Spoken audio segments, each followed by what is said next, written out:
Hello there, kia ora.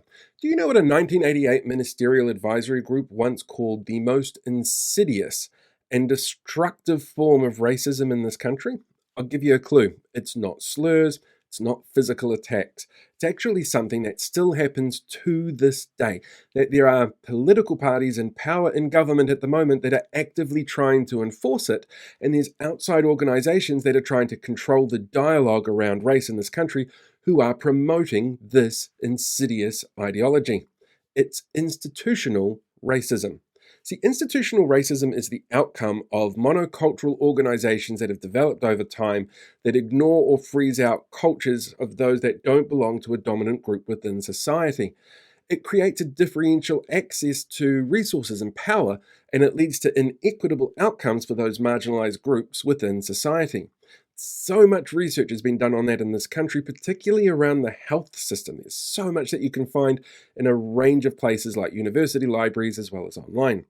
Denying it, though, denying the existence of this is a barrier to equality because it allows for victim-blaming explanations of systemic inequality.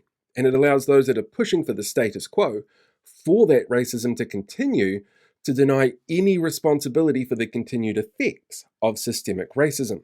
A 2022 study done by the American Psychological Association shows that people who deny or advocate for these systems with entrenched systemic racism built into them are less likely to show racial empathy or openness to diversity.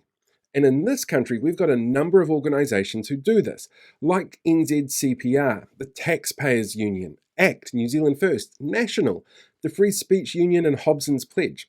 They all argue the idea that there should be equal resources given to everyone and everyone has the same footing, but it ignores systemic institutional racism at its core.